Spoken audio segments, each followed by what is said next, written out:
Hello बच्चों, तो आज मैं तुम सबके साथ डिस्कस करने वाला हूँ बीपीटी थ्योरम। बीपीटी थ्योरम क्या कहता है कि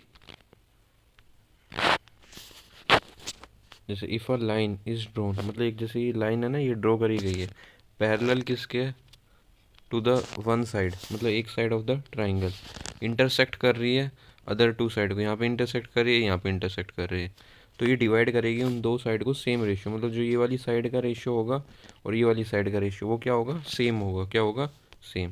क्लियर है सबको?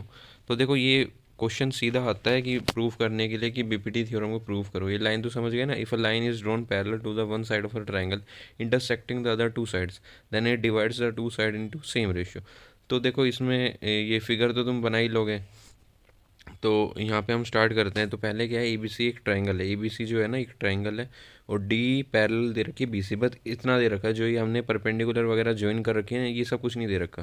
तो हम कंस्ट्रक्शन में क्या लिखेंगे कि ज्वाइन करो बी ई को और सी डी को, और दूसरा क्या करो, परपेंडिकुलर ड्रॉ करो, ई एफ परपेंडिकुलर होना चाहिए ए बी पे और डी जी परपेंडिकुलर होना चाहिए ए सी पे। तो ये करना है। इसके बाद हमें क्या, हमें एक चीज़ पता है कि एरिया ऑफ ट्राइंगल क्या होता है, half into base into height. तो area of A E D क्या होगा, ए डी ई ट्राइंगल का हाफ। तो एक बार मैं, तो देखो हाफ यहाँ पे परपेंडिकुलर क्या है, ये परपेंडिकुलर और ये क्या है, बेस है।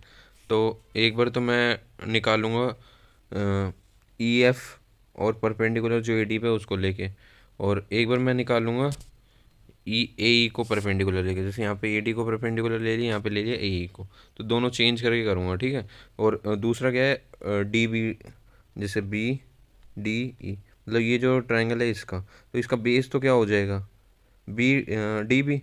पर जो ये परपेंडिकुलर है ना, ये वाला परपेंडिकुलर ले लेंगे हम, क्योंकि वो सेम ही रहता है। तो हमने यहाँ पे परपेंडिकुलर क्या ले लिया, ई एफ क्या ले लिया, और बेस क्या हो गया हमारा, बी डी क्या हो गया, बेस बी डी। क्लियर है? और दूसरा क्या है, सी ई डी।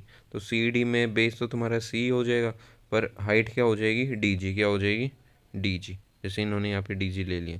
तो देखो हमने ये करा क्यों है, हमने ये इसलिए करा है, ई एफ से ई एफ कट जाएगा, डी जी से डी जी कट जाएगा, हाफ से हाफ कट जाएगा, तो बचेगा क्या, एक तो ये बचेगा और ये बचेगा ये। ठीक है, इसलिए कर रहे हैं मेनली।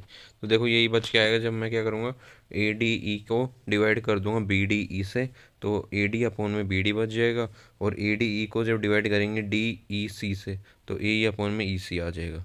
और आखिरी में क्या लिखते हैं हम, कि देखो जो एरिया होगी ना इन दोनों ट्राइंगल की, बी डी ई और डी ई सी, वो सेम होगी, क्योंकि दोनों ट्राइंगल सेम मतलब सेम बेस पे है और दो पैरेलल लाइंस के बीच में है। तो अगर मैं तीनों को लूँ, फर्स्ट सेकंड थर्ड इक्वेशन को, ये थर्ड इक्वेशन है, ये सेकंड, देखो ये तो फर्स्ट इक्वेशन हो गई, ये सेकंड हो गई, और ये हो गई थर्ड इक्वेशन। अगर इन तीनों को लूँगा तो मैं ये बोल सकता हूँ कि जो ए डी है वो अपॉन में डी बी किसके बराबर है, ए ई अपॉन में ई सी, और हैंस प्रूव्ड। तो यही प्रूफ करना था हमें। और देखो जो दूसरा यहाँ पे मेथड यूज़ हुआ था, जैसे ये सेम, ये दोनों पैरेलल लाइंस के, इनके बीच में एक ट्राइंगल है, और जो ये ट्राइंगल है इनका बेस क्या है, सेम है, तो इनकी एरिया भी क्या होगी, सेम होगी। ठीक है, तो ये चीज़ थी। तो इसलिए ये दोनों क्या हो जाएंगे, इक्वल हो जाएंगे और प्रोपोर्शनेट हो जाएंगे। तो यहाँ पे ये आपको इतना ही करना है इसमें, बीपीटी थ्योरम में। Thank you guys for watching this video and please subscribe this channel.